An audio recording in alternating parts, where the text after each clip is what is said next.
start the recording and I'll mute myself and go ahead. All righty. Alrighty. So hi, everybody. My name is Casey, and I'm the Assistant Education Director here at Riverside Reptiles. We are a facility, an education center here in Enfield, Connecticut. We have over 50 different species on display right now, but we have a lot more coming. We are currently open actually Tuesday through Sunday, 10 to 4. So if you're ever able to get on out here, you can come visit the center yourself. Today I have 5 different animals that we're going to get to learn and talk about. The theme today is Think Spring. So a lot of these are native animals that you're actually going to start seeing now that the weather is getting warmer and lots of rain is coming out. So we're going to get to meet all these fun guys. So we're going to go ahead and get started. And I'll give you a hint for the first one. So the first one, his name is Prince Charming. So maybe you can think about what maybe he might be.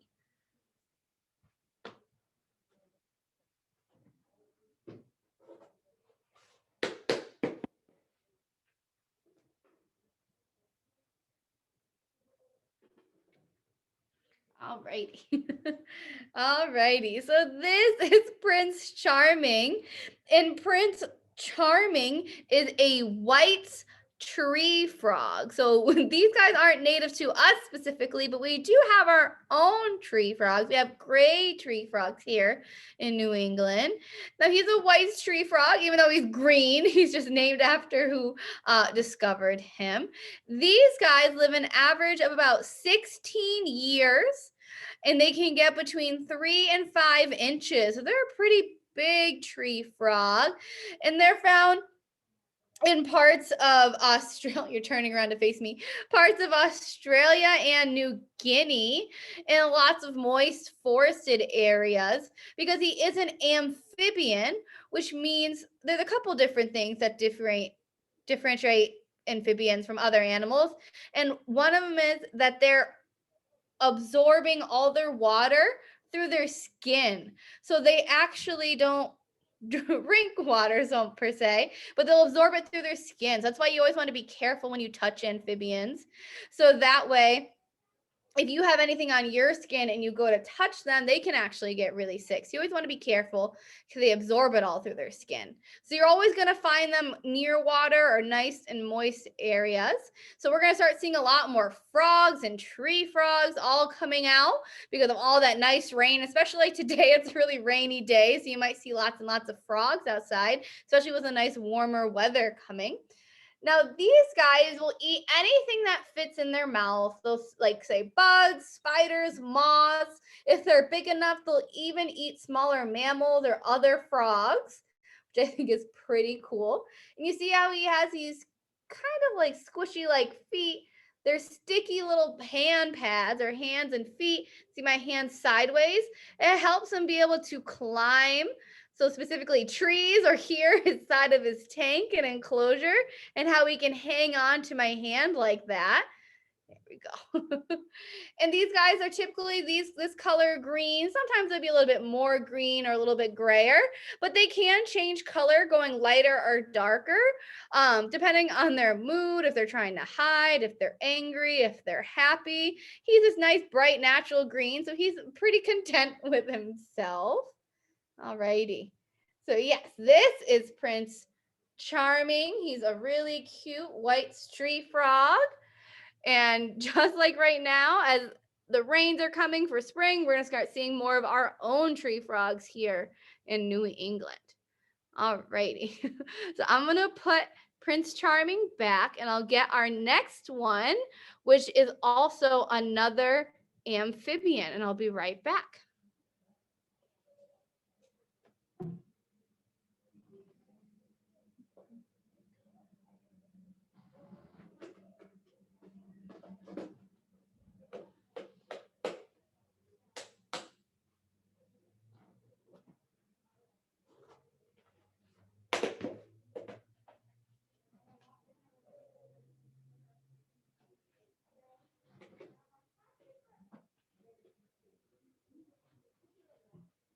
All right, so this one's name is Buddy. And Buddy is a tiger salamander. And tiger salamanders can be found here in the United States. Not so typically close to us, but more towards New Jersey if you're going to go look for them. These guys are one of the world's largest land salamanders. And these guys can get over 12 inches, so over a foot long, but they usually average around 6 to 8 inches, and they can live an average of about 15 years. So they live a pretty long life for these guys. And like I said, he's also an amphibian, so he absorbs all his water through his skin. And then another thing that makes him an amphibian is that when he's a baby, or when they're babies, they have a gill breathing stage. So you know the little tadpoles that you see right now, they're going to start sprouting in ponds. Those are their baby stage, or their gill breathing stage. And they there we go. He's gonna crawl right out of my hand. So they have their gill breathing stage, and as they get older, they start to lose their gills, and they start to grow their arms and their legs. And if they're frogs, they'll lose their tails, or if they're salamanders, they keep them, and then they become lung breathers like us. But they'll always be found in and around water because they need to absorb it. These guys are nocturnal, so they sleep during the day and they're up at night, and they'll burrow a couple feet underground for the day, and then at night they'll come out, and that's when they tend to hunt.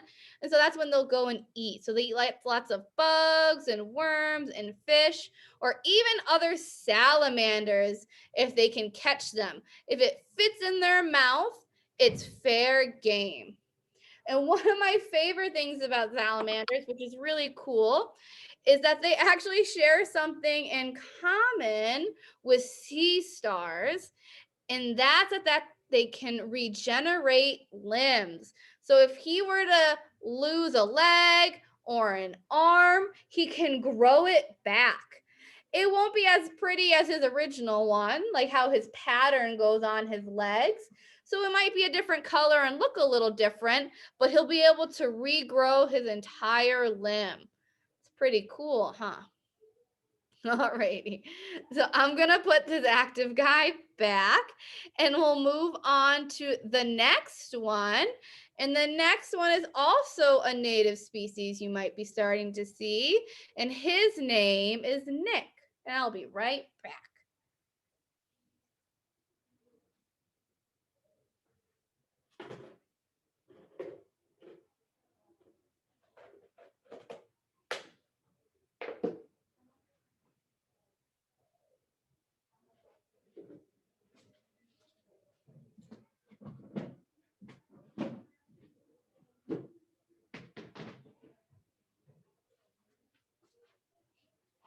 All righty.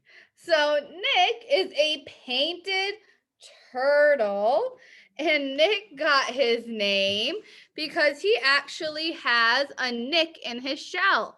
You can see how he's missing a part of his shell right here. Nick was actually run over by a lawnmower, and that's how he's missing a part of his shell. And everybody likes to ask if he felt it, and yes, he did. Turtles actually, their shells are made out of keratin, which is what your fingernails and your hair is made out of. So they have thousands of nerve endings on their shells. So they can feel everything. It's an exoskeleton. So their spine, or their backbone, goes right down the middle and then expands out to help keep them protected. And now painted turtles are one of the most widespread turtles across the entire United States. They get around 4 to 8 inches, girls being on the bigger end. And then they can live an average of about 30 years. And they are opportunistic eaters. So if it kind of comes their way, they'll eat it. So they'll eat fish and worms and bug, even tiny little crustaceans, but also lots of vegetation that you can find in or around the ponds and lakes they're commonly found.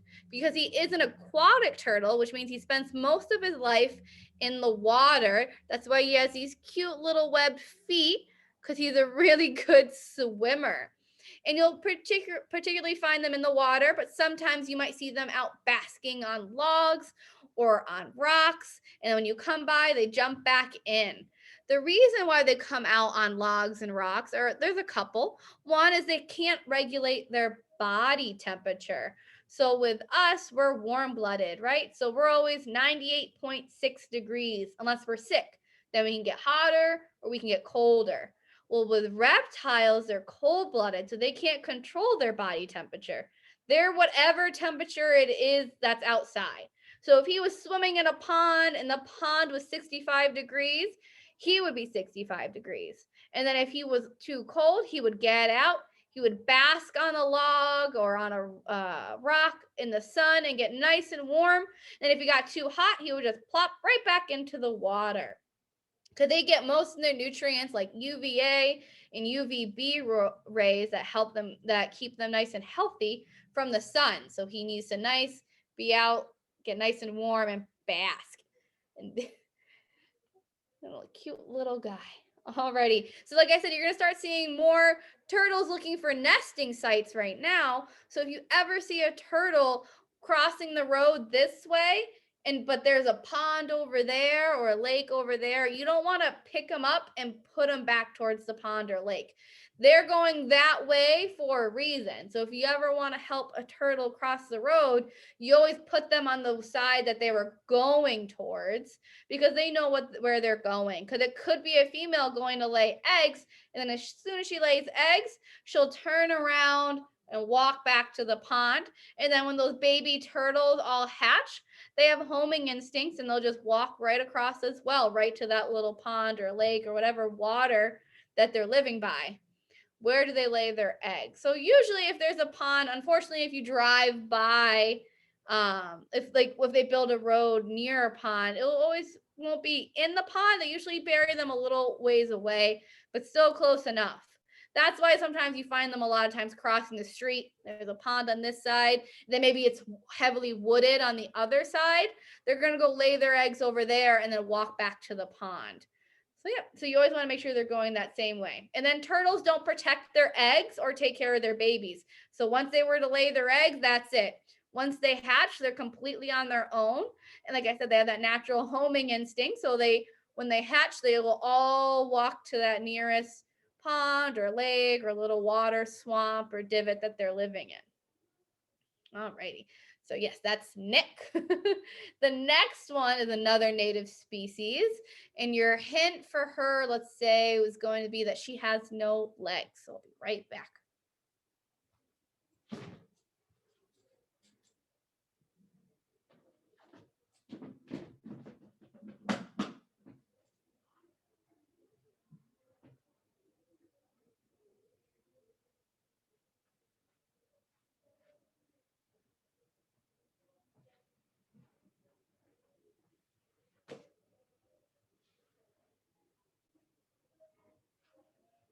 Alrighty. So there she goes, is Jewel. Let her get situated on my hand a little bit. And Jewel is an eastern milk snake. And these guys get between 2 and 3 feet long and can live between 12 to 20 years, maybe a little longer, but that's the average. And these guys are native to New England. She's being pretty active because she was hibernating or brumating over the winter here at the center. And now that it's getting warmer out, she's getting a lot more active and curious. And like I said, these guys are native here in New England. If you live in a probably heavily wooded area or a place with lots of trees, you'll probably sometimes see these guys, or you have seen these guys. They're very common and they love to eat small mammals, so like small mice, even fish or small or larger bugs. She doesn't want to look at you guys. Here we go. Unfortunately, these guys get mistaken for copperheads, which are a venomous snake. She is not a venomous snake. She's a milk snake, and they're not a venomous snake. They're constrictors, so they squeeze their food. There's a couple ways to tell the difference. If she were to turn for you, she kind of has more of like a narrow kind of like a worm-like head, where copperheads have a triangular head. And then if you look at her body, she kind of has all these brownish splotches all over her, kind of like paint splotches, but they're outlined in that thick black outlining. Copperheads are more reddish, and then they actually have a pattern. It's an hourglass shape that follows all the way down their body. So that's a couple ways to tell the difference. But these guys in the winter will hibernate either in dens underground or sometimes in rocky structures like on cliff walls or even just on the ground, because when the snow falls, it kind of blocks them in, and it actually will also insulate. So they'll wait out until the warmer weather, like now, and then you'll start seeing them a lot more because they're going to be all waking up and super hungry. So they'll be super active. Now, snakes are really good for the ecosystem. They're not aggressive, they're defensive. So with snakes, if you leave them alone, they leave you alone and they'll go on their own way. And if you can, now there was a good one. You can see her flicking her tongue. What she's doing with her tongue is she's actually smelling with her tongue. So there's dust and stuff in the air that we can't see. It'll fall on her tongue. She'll stick it back into her mouth, and then she'll stick it to the roof of her mouth. And that's how she's able to smell. So she's just kind of checking out the area, seeing if she picks up any weird or different scents, maybe any food or anything like that. Alrighty. So yes, this is Jewel. I'm gonna wind her a little bit, maybe get a good look at her. There we go. So that's Jewel. And I have one more. I'm gonna go put her back. Now, the last one that we have isn't a native species to New England, but it is native here in the United States. And he is a baby. So I'm gonna go grab him and I will be right back.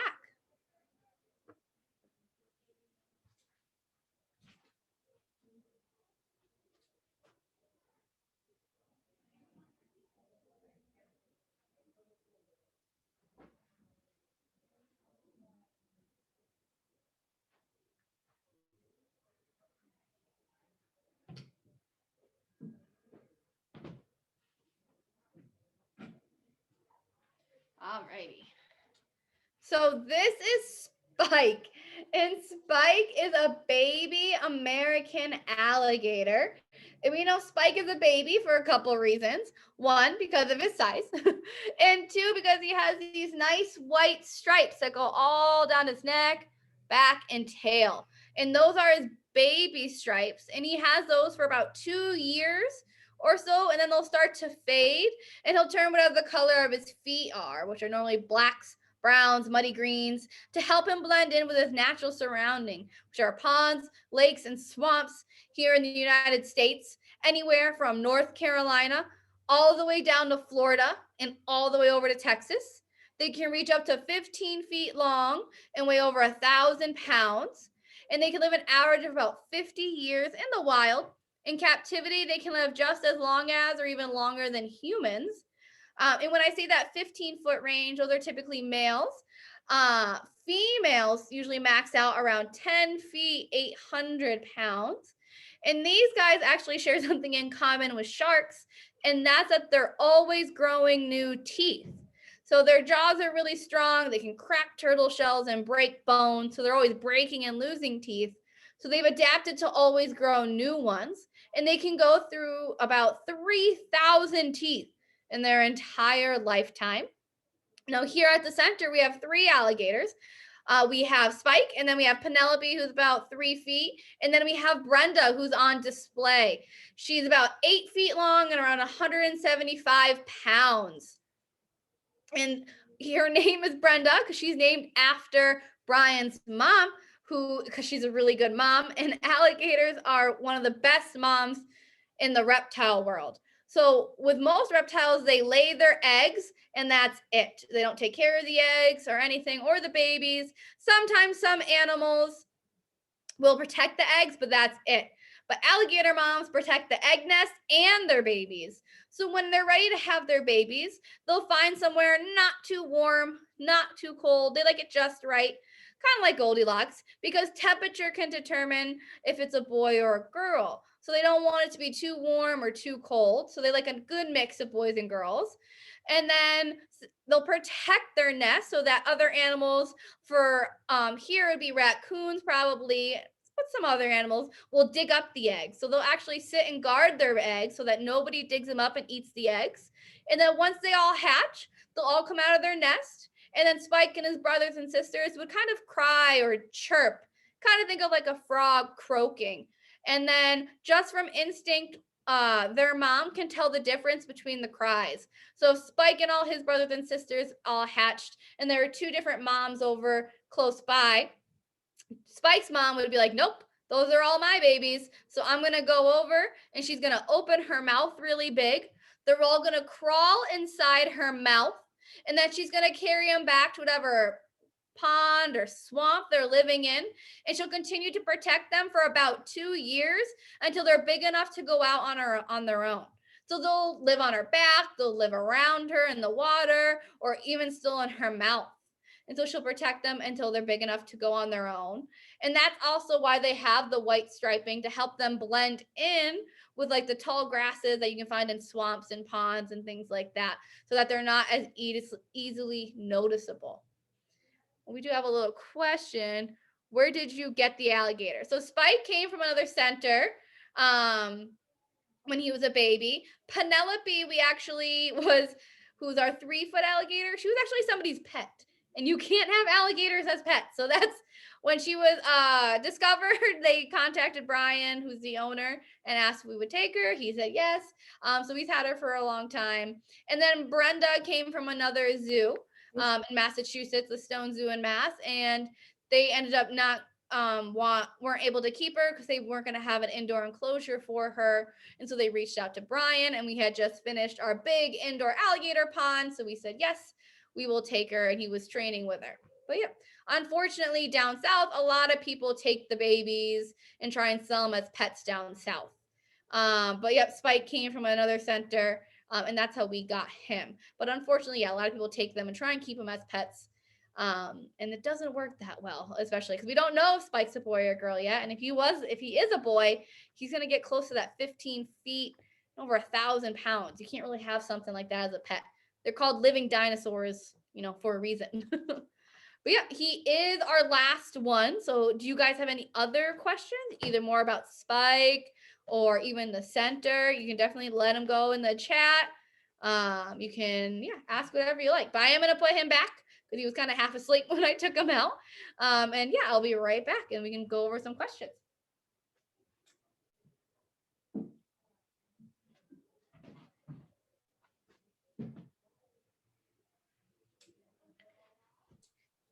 Can they unmute if they have any questions? Or do you want to? I just make sure no one's yelling over each other. That's sometimes what happens. Okay. The videos are off, so usually we'll like raise hands, but if they're gonna keep their video off, just Yeah. So if anyone wants to ask anything, just feel free to unmute. Or type it in the chat, either one. Either one, yeah.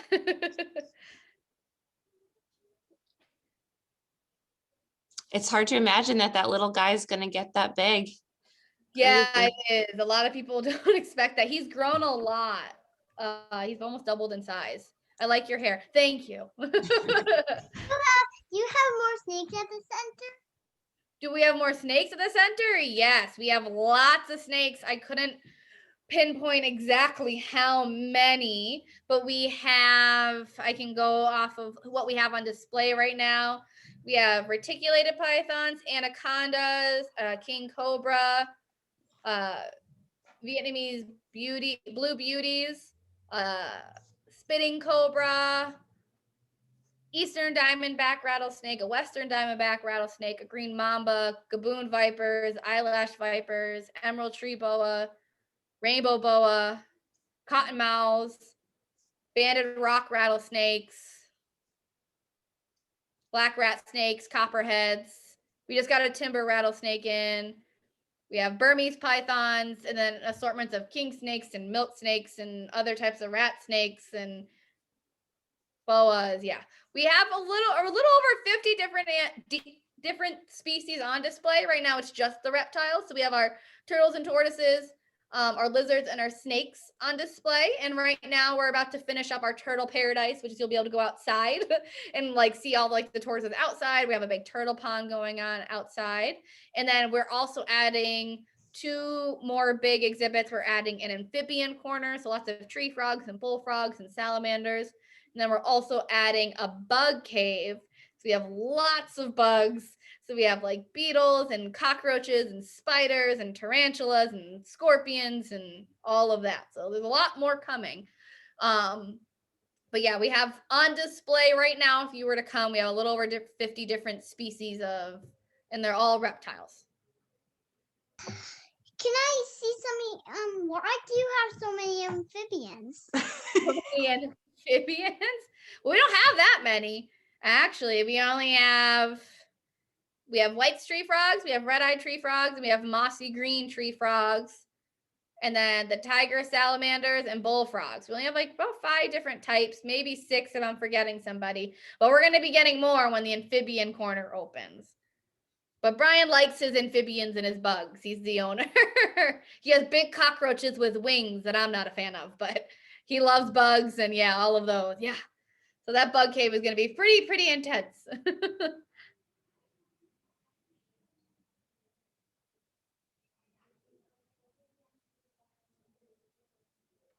Do you guys have any more questions? I haven't seen anything pop up in the chat, or I don't know if the little girl who you were just asking questions. I don't know if you muted again, but I see you talking. Go ahead. Do you have geckos? We do. So on display, we have giant Madagascar day geckos. Think of like they're the gecko from the commercial Geico, and then I'm trying to think. I think that's the only ones we have on display. But for education, we have leopard geckos and then fat-tail geckos. Yep. We have lots of lizards. So we have a whole lizard panel with all different kinds of lizards, and we have a whole snake panel with all different kinds of snakes. And then we have the big alligator pond. We have one of our large alligator snappers on display. And then we had a kind of 2 open displays so you can kind of like see in for our large tortoises. And then our blue-tongued skinks and bearded dragons that live together. Wow. How big is the plate? I think it's around 13,000 square feet. Yeah, we used to be a big daycare center, and then they moved. So that's what he took over. So we took down all the walls, so it's all like open and everything. But yeah, Brian designed and pretty much built everything himself. So Oh, wow. Yep. Riverside Reptiles has been around for a long time just as outreach. So like he would just do it out of his house, like going to schools and libraries and stuff like that. And the end game was always to open a center, which he did. And we opened back, Columbus Day weekend. We were supposed to open last April vacation, but everything happened. But yeah, so we got put off till Columbus Day weekend, and we've been open ever since. Awesome. All righty. I mean, if no one has any other questions, I think we'll get going. I hope you guys liked everybody.